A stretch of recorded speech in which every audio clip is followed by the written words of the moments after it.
You've heard of the ongoing discussion on freedom of expression, and I personally felt pretty outraged last year when a group of people started to make it fashionable to speak against the nation.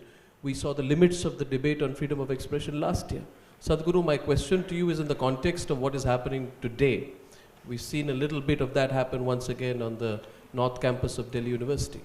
In your view, why is it becoming fashionable for some people to run down the nation and then use that as an example of the freedom of expression?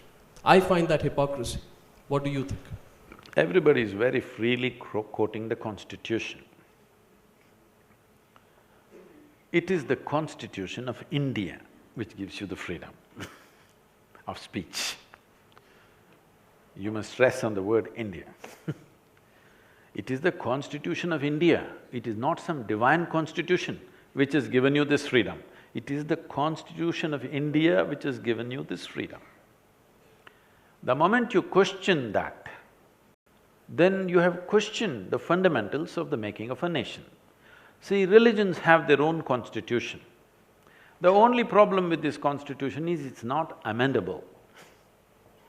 A nation has a constitution, but if all of us don't like it, we can amend it. It's not given by somebody, we made it, we agreed to it, it's an agreement. Our constitution is an agreement among us. So when the freedom of speech was given, they put 8 restrictions. The Indian constitution puts 8 restrictions on freedom of speech. One fundamental restriction is, it should not question the sovereignty of the nation. The moment you question it, you're questioning the existence of the nation. Where does the constitution give you freedom? It doesn't make sense. So, these things are coming from a certain background. I'm telling you, I went through this when I was 13, 14. By the time I was 15, I was ready to pick up the gun. Because they have fiery talks every day, you know.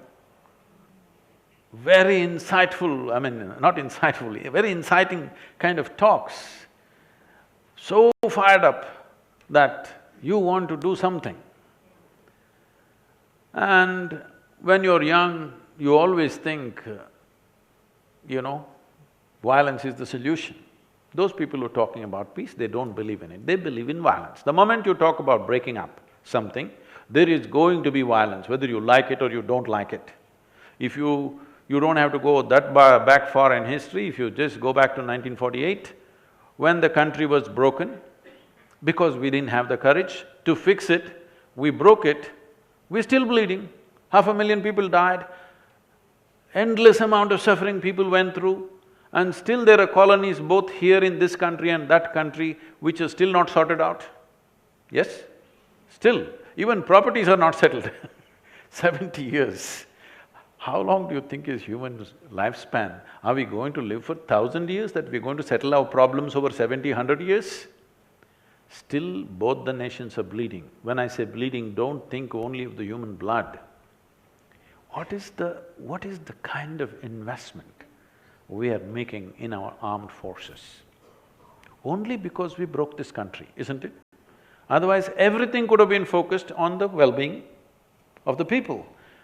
I'm not commenting on this. Just recently when I was just reading the newspapers, I saw $28 billion for a missile defense system from Russia we're buying. We are buying much more.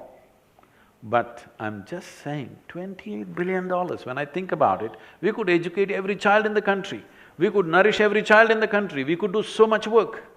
We could make sure people in this country live well, but we cannot do that right now, simply because we broke the nation. So if you talk about breaking it further, this will go on for centuries, because breaking will never be clean breaking, it'll not happen like that. When you break, somebody will be this side, somebody will be that side, so much human suffering, resentment, hatred, which you cannot solve. This line that was drawn just 60, 70 years ago, can you believe it is only 60 years? The level of hatred we have for each other. You can't cure this, isn't it? So, breaking is never a solution, it's better to sort it out. whichever way it comes, better to sort it out. For that we have a framework which is called the Constitution.